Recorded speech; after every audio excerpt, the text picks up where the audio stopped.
Hello dear students, मैं हूं आपके साथ पीके सेठी, असिस्टेंट प्रोफेसर जियोलॉजी। आज के वीडियो लेक्चर में हम फिजियोलॉजी का टॉपिक स्टार्ट कर रहे हैं। टॉपिक का नाम है क्रेब्स साइकिल।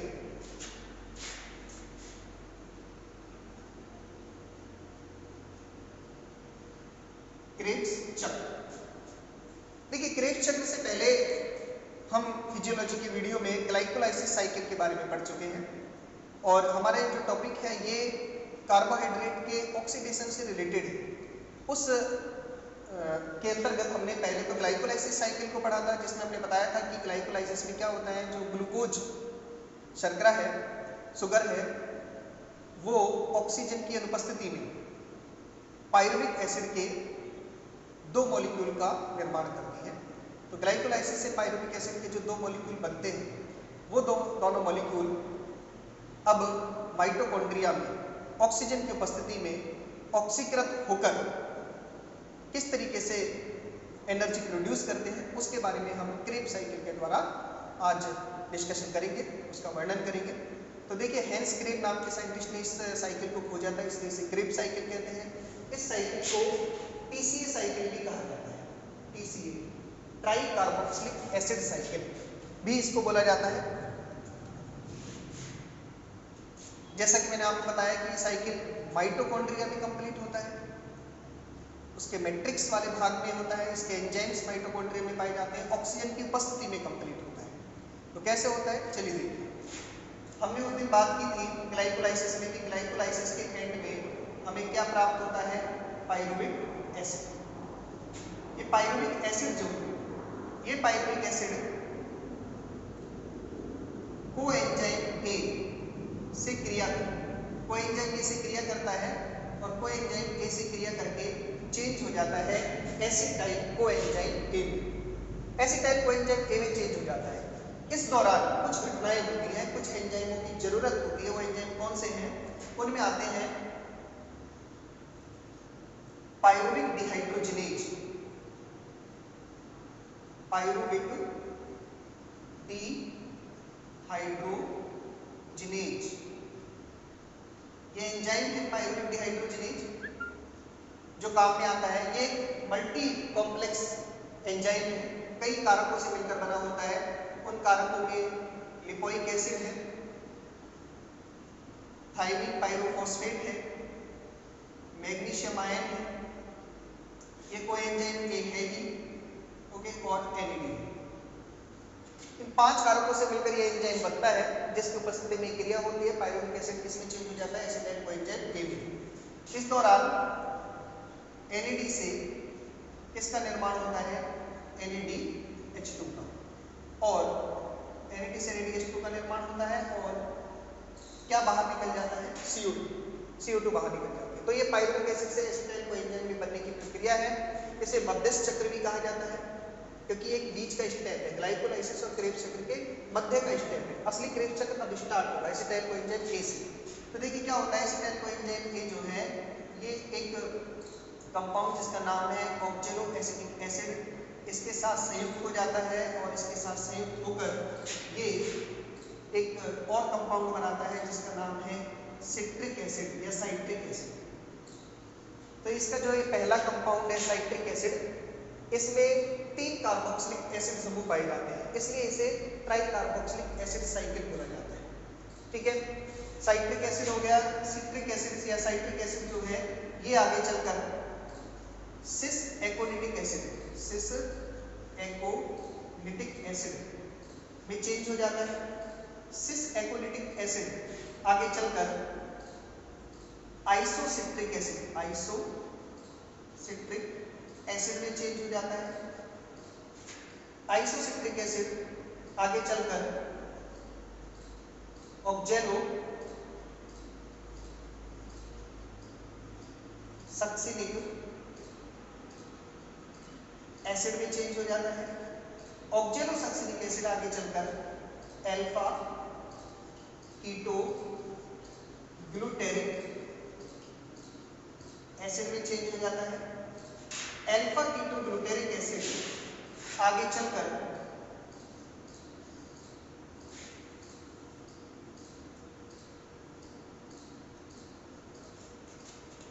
सक्सिनिक एसिड में चेंज हो जाता है। सक्सिनिक एसिड आगे चलकर सक्सिनिक एसिड भी सक्सिनाइल कोएंजाइम ए में चेंज हो जाता है। सक्सिनाइल कोएंजाइम ए में, सक्सिनाइल कोएंजाइम ए आगे चलकर सक्सिनिक एसिड में चेंज हो जाता है। सक्सिनिक एसिड आगे चलकर फ्यूमेरिक एसिड में चेंज हो जाता है। फ्यूमेरिक एसिड आगे चलकर मैलिक एसिड में चेंज हो जाता है और मैलिक एसिड आगे चलकर ऑक्जेलो एसिडिक एसिड में चेंज हो जाता है। तो इस तरीके से ये पूरी प्रोसेस चलती है। तो यहाँ पर आप देख रहे हैं 5 प्रोडक्ट इधर हैं और 5 प्रोडक्ट इधर हैं। तो बराबर बराबर के प्रोडक्ट से यहाँ पर निर्मित होते हैं और फिर बाद में वही ऑक्जेलो एसिडिक एसिड एसिटाइल कोएंजाइम से मिलकर पुनः साइट्रिक एसिड का निर्माण करता है और इस चक्र को दोबारा से क्या करता रहता है, चलाता रहता है, रिपीट करता रहता है। अब यहाँ पर ये जो प्रोसेस हुई है पूरी, ये सारी की सारी प्रोसेस जब होती है तो इस दौरान कई एनर्जी युक्त अणुओं का, मॉलिक्यूल्स का यहाँ पर फॉर्मेशन होता है। तो कौन कौन से एनर्जी मॉलिक्यूल्स हैं जिनका फॉर्मेशन होता है उनको आप देखिए। सबसे पहले मैं मिड में बना रहा हूँ। यहाँ पर एक NAD चेंज हो जाती है किसमें, NADH। अब यहाँ से आप एक छोड़कर एक यहाँ आ जाएंगे, यहाँ पर भी NAD चेंज हो जाती है किसमें, NADH2 में। ऐसे ही यहाँ से एक छोड़कर एक आप यहाँ जाइए, यहाँ FAD चेंज हो जाती है FADH2 में और फिर एक छोड़कर एक आप आ जाइए, यहाँ NAD चेंज हो जाती है NADH2। तो आपके लिए बड़ा इजी है याद करना। मैंने आपको बताया कि मिड में एक NADH2 में चेंज हो गई, उसके बाद एक छोड़कर एक इधर चेंज हो गई है, एक छोड़कर एक इधर चेंज हो गई, बस यहाँ FADH2 आ गया है, एक छोड़कर एक फिर एक NADH2 आ गया है। तो आपको ध्यान रखना है जहाँ फ्यूमेरिक एसिड है, F वाला फ्यूमेरिक, वहाँ FADH2 बनेगा, बाकी NADH2 निर्मित हो रहे हैं। अगर हम इधर से भी रखें तो 2 स्टेप्स को छोड़कर फिर थर्ड स्टेप के बाद एक छोड़कर एक आप इस तरीके से ये एनर्जी मॉलिक्यूल्स का निर्माण करेंगे। एक और एनर्जी मॉलिक्यूल बनता है, वो यहाँ बनता है, यहाँ पर GDP चेंज हो जाता है, इसमें GDP। NAD का नाम मैं आपको पहले भी बता चुका था, निकोटिनामाइड एडेनिन डाइन्यूक्लियोटाइड होता है। GTP जो है guanosine triphosphate, GDP guanosine diphosphate और GTP गुआनोसिन ट्राइफॉस्फेट होता है। तो इस तरीके से यहाँ पर ये एनर्जी मॉलिक्यूल जो है वो प्रोड्यूस होते हैं। एक बात और होती है कि यहाँ पर कोएंजाइम जुड़ता है, संलग्न होता है। कुछ यहाँ पर वाटर मॉलिक्यूल्स की भी बात आती है, कुछ वाटर मॉलिक्यूल इधर ऐड भी होते हैं और एग्जिस्ट भी हो जाते हैं, वो भी है। वो इतने ज़्यादा हमारे लिए खास इंपॉर्टेंट नहीं है। मैं जो बात है वो एनर्जी मॉलिक्यूल्स की और यहाँ पर प्रयोग में आने वाले एंजाइम्स की। तो कौन कौन से एंजाइम्स यहाँ पर काम में आते हैं उनके बारे में बात कर लेते हैं। जैसे यहाँ पर हम बात करें तो किस स्टेप में सिंथेटेज एंजाइम काम में आता है, क्योंकि यहाँ संश्लेषण हो रहा है पहले यौगिक का, साइट्रिक एसिड का सिंथेटेज आ जाता है। यहाँ वाटर मॉलिक्यूल्स की क्रियाएं होती हैं तो यहाँ पर एक्वालिटेज आ जाता है, यहाँ भी एक्वालिटेज आ जाता है और यहाँ भी कौन आ जाता है, एक्वालिटेज आ जाता है। ओके, जहाँ जहाँ ये NADH2 वगैरह बने हैं वहाँ पर डिहाइड्रोजिनेज एंजाइम काम में आता है, डिहाइड्रोजिनेज। इधर आ गया, यहाँ भी कौन सा आ जाएगा, डिहाइड्रोजिनेज।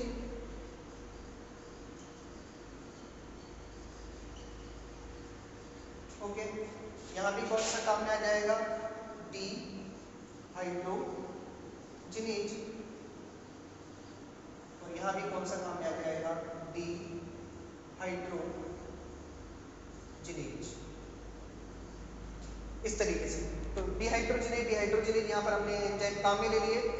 यहाँ पर फ्यूमरेज एंजाइम काम में आ जाएगा, फ्यूमेरिक एसिड वाले फ्यूमरेज, ये भी हमारे याद करनी चाहिए। यहाँ पर थायोकाइनेज एंजाइम काम में आएगा। काइनेज तो मैंने आपको बताया था, ADP वगैरह तो ये GTP है तो वहाँ काइनेज एंजाइम काम में आता ही है। तो इस तरीके से यहाँ एंजाइम्स काम में आते हैं। अब हम बात कर लेते हैं ATP की कैलकुलेशन की, क्रेब साइकिल में कितने ATP का फॉर्मेशन होता है। तो पायरुविक एसिड से अगर हम देखें तो यहाँ हमने क्या एक पायरुविक एसिड काम में लिया है, जबकि हमने देखा था ग्लाइकोलाइसिस में 2 पायरुविक एसिड के मॉलिक्यूल बनते थे। तो एक पायरुविक एसिड से हम कैलकुलेशन कर रहे हैं यहाँ पर, तो आप देखिए 1 पायरुविक एसिड से क्या होगा, तो आप देखेंगे यहाँ पर NaDH2 1 2 3 और 4, तो NaDH2 कितनी हुई 4 NaDH2। मैंने आपको ग्लाइकोलाइसिस में बताया था कि 1 NaDH2 ETS में जाकर 3 ATP प्रोड्यूस करती है, तो 4 NaDH2 से कितनी ATP प्रोड्यूस हो जाएंगी 12। Next FADH2 1 FADH2 ETS cycle में जाकर 2 ATP प्रोड्यूस करती है, और 1 GTP वो एक GTP बनाया 1 GTP is equal to 1 ATP। तो ये कैलकुलेशन है। यहाँ पर हम देखेंगे कि टोटल जो है कितनी ATP प्रोड्यूस हुई है 15 ATP। ये 1 पायरुविक एसिड से, तो 2 पायरुविक एसिड से क्या होगा 15 इंटू 2 इज इक्वल टू कितनी ATP प्राप्त हो जाएंगे हमें 30 ATP हमें यहाँ पर प्राप्त हो जाती है। ये पूरा क्रेब साइकिल कंप्लीट होता है। अब यहाँ पर जैसे मैंने आपको बताया था कि पायरुविक एसिड से एसिटाइल कोएंजाइम A की जो बनने की प्रोसेस है इसे हम मध्यस्थ चक्र भी कहते हैं। तो यदि हमसे कोई मध्यस्थ चक्र की ATP पूछे तो यहाँ मध्यस्थ चक्र में कितनी ATP बनेगी, तो आप देख पा रहे हैं कि एक पायरुविक एसिड से एक NaDH2, 2 पायरुविक एसिड से 2 NaDH2, तो 2 NaDH2 से यहाँ कितनी बनेगी 6। तो अगर 30 में से 6 आप माइनस कर दोगे तो इधर एसिटाइल कोएंजाइम A से जब ये साइकिल कंप्लीट हो रहा है तो 24 ATP निर्मित होगी। आपको ध्यान देना है, कई बार ऑप्शन जब हम देखते हैं ऑब्जेक्टिव एग्जाम होता है मल्टीपल चॉइस का, तो हमसे ओवरऑल क्रेब चक्र की पूछी जाए 30 है, मध्यस्थ चक्र की पूछी जाए तो हमारे पास 6 है, और कई बार अगर एग्जाम में 24 का ऑप्शन हो तो हम 24 के ऑप्शन को भी चूज करेंगे कि 30 में से मध्यस्थ वाली 6 को हम माइनस कर देंगे तो 24 ATP हमारे पास रिमेनिंग रह जाएगी। लास्ट बात करते हैं कि रेस्पिरेशन जब होता है तो उसमें ओवरऑल कितनी ATP जनरेट होती है। तो यदि एनारोबिक होता है, वायवीय श्वसन होता है, तो केवल 2 ही ATP जो ग्लाइकोलाइसिस के दौरान बनी थी वो ही बनती है। लेकिन यदि एरोबिक ऑक्सी श्वसन होता है तो 8 ATP तो ग्लाइकोलाइसिस की और 30 ATP जो है क्रेब साइकिल की। तो 8 + 30 = 38 ATP जो है वो यहाँ पर प्रोड्यूस होती है। आज के लिए इतना ही, थैंक यू।